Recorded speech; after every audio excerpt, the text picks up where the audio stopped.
Welcome, everybody, to this week's podcast episode for the Financial Freedom for Physicians podcast.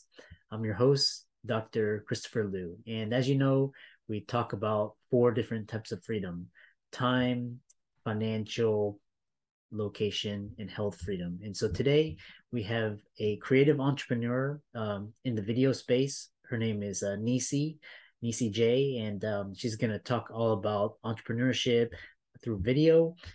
She has a YouTube channel, so check that out, being a content creator. So, Nisee J, welcome. Thank you. Thank you, Dr. Lou. So great to be here. Yeah.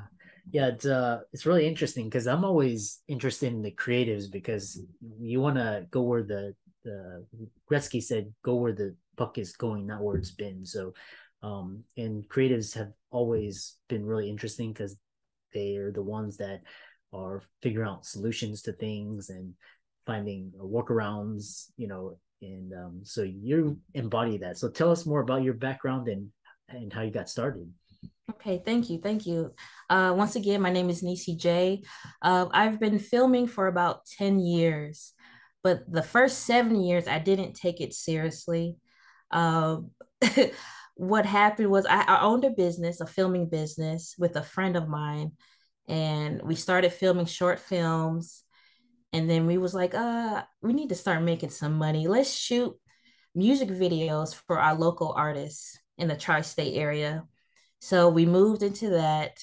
And the struggle with that at the time was, first of all, being a female, we had to constantly prove that we could film just as good as anybody. And what we had to do was lower our prices, and also with our first time customers, we'll do the first video for free. Now, in retrospect, I see why that didn't work, because we didn't respect ourselves enough to hold our prices to the local prices, average prices around town, and constantly giving free videos. That was a disrespect on ourselves. So if we didn't respect ourselves enough, that's why another reason why we didn't get any respect. So we constantly dealt with uh, people not paying us on time, or constantly asking for uh, lower rates, even though our rates were already low. So that's what we dealt with. But at first, it was kind of fun.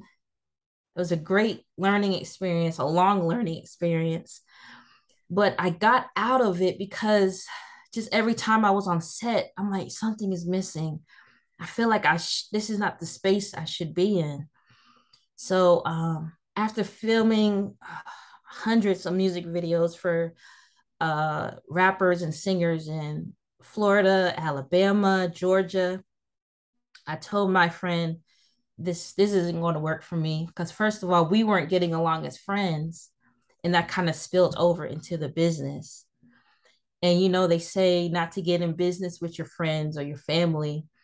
And I really think you can, only if you all are on the same page. You all have the same goals, the same your goals are headed in the same direction. And unfortunately, ours weren't. So I came to a point in my life where I realized I really need to change the people I hang around, change my habits, and change my way of thinking. And so I cut off all my friends, all my associates, because at the time those were the type of people that were kind of just draining me. They weren't really pouring into me. They weren't on the same path as me. I cut all them off, and then I had to learn how to be alone but not lonely. There's a difference between the two. So I had to learn to love to be alone, learn to love to be by myself. I had to change my habits. I started waking up a lot earlier. I used to think that was such a weird thing. Like, why would you want to wake up 2 hours before you go to work just to exercise and meditate? I'm like, that is so weird. I was the weird one for thinking that. I started waking up 3 or 4 o'clock in the morning, meditating, exercising, working on my daily goals that went into my major goal. Um, and I had to change my mindset. I dealt with insecurities and doubt, and that hindered me from making correct decisions and just getting out of my comfort zone. Because if we stay comfortable, we stay in our comfort zone, we're not going to grow. I mean, it's as simple as that. So I had to get out my comfort zone. So I dove into teaching myself how to edit with Adobe Premiere Pro because I already know how to film, of course. I just didn't know how to edit. So once I taught myself how to edit, I put together a gaming computer to handle that type of editing. I built it all by myself. Well, my dad helped me a little bit. And once I put that together, that's when I started my YouTube page. And my YouTube page, my videos consist of they're educational videos, but they're also entertaining. So let's say a holiday is coming up. I'll do a video on why we celebrate that holiday. Because for the most part, we hear a holiday, all we know is I get a day off from work. I don't have to work that day. But why do we celebrate the holiday? What's the history behind it?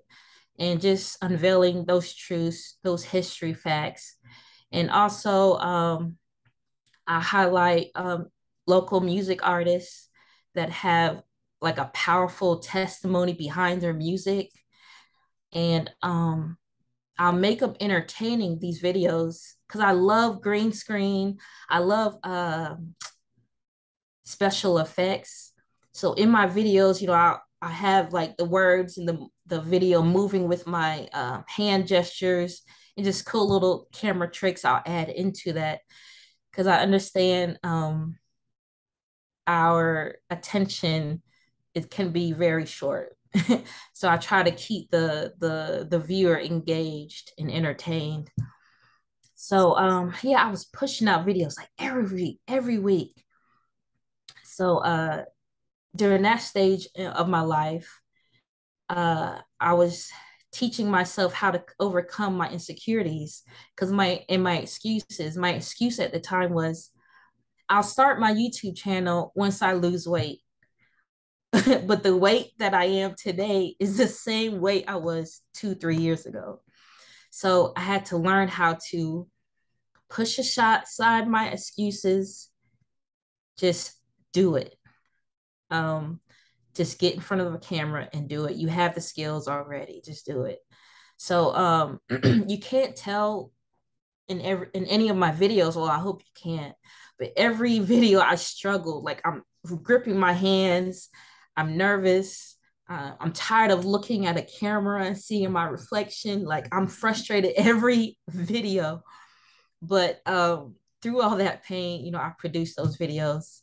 And then I went into um creating my Nisee J logo. um I have a personal relationship with God, and I heard him say, you need to make a logo. So I said, okay, I'll find somebody on, Fiverr.com or something like that.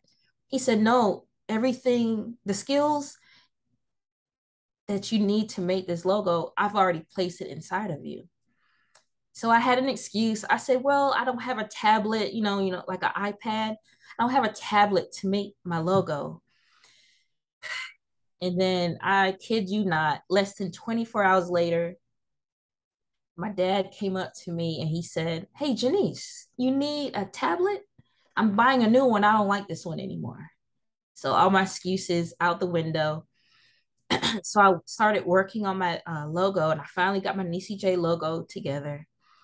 And I started making beanies, beanies that you put on your head. But I'm really like conscious of on like protecting your body, because even some of my YouTube videos was one of the videos highlighted on the laundry detergent that we use is not healthy for our skin. Our skin is our largest organ. So with our beanies, I put a satin lining on the inside to protect the hair, because especially if you have coarse, coily hair, the cotton that we lay on our pillows or Even this hoodie I have on, the cotton, it can really damage our hair. So I made that Nisee J logo, put it on the beanie, and put the satin lining on. And during that period of my entrepreneurship, I dealt with self doubt. When the beanies came in, all of a sudden they just looked really ugly to me. I'm like, I'm not going to sell these. Nobody's going to like these. This is stupid. So for 2 days, I wallowed in my own sadness. And then I just had to really remember my why and my who. Why am I doing this? What is my purpose? I had to remind myself that I had to trust my skills. I made this beanie, several weeks ago. So it must be good. It must look ugly right now because of my emotions and my doubt. So I said, I'm just gonna go ahead and sell them. So in a few weeks, they were selling like hotcakes. I put it only like sold it to like my Facebook family just to see how it would do. And they sold so fast. So yeah, that's what I did with the beanies. And going back to when I had to cut off my friends, because you can't really get better until you let go of the bad. I couldn't get good friends or good relationships until I let go of all the bad ones. And once I did that, I connected myself with a wonderful group of people from Ashton Martin Entertainment. I believe you talked with Ashton Martin a few weeks ago. And together, we're just a group of music managers, music artists, content creators who produce content that will inspire you. And we meet every week. We meet every week, which is good to be around people who kind of, iron sharpens iron. It's good to be around people who encourage you, who pour into you, you pour into their goals and their visions. And they continuously um encourage my filming and videography. I'm constantly shooting music videos for Ashton Martin. I make some of his album covers. And yeah, so it's just been a roller coaster ride with this entrepreneurship, but I wouldn't trade it for anything else. That, that's an awesome story, and uh, entrepreneurship is one of the hardest things, but it's the most rewarding. So you're in control. So if you fail, that's on you. If you succeed, it's on you. So there's nobody to blame. So and that's the beauty of it. And you create your own destiny. So it's been wonderful. I know. So you mentioned your YouTube channel, and a lot of people would be interested in following you. And how can they do that? Yeah, you could find me on YouTube. You just search Nisee J. That's Nisee J, and they'll pop up. You'll find me. Excellent. And for all the audience and listeners out there, Nisee J's resources will be in the links and show notes. And it's been a great journey, and it resonates, with myself, being just a creative and just using what you have, your skills and your talents to share it with the world. So, and you embody that. So, Thank you. kudos to you. Thank you so much, Dr. Lou.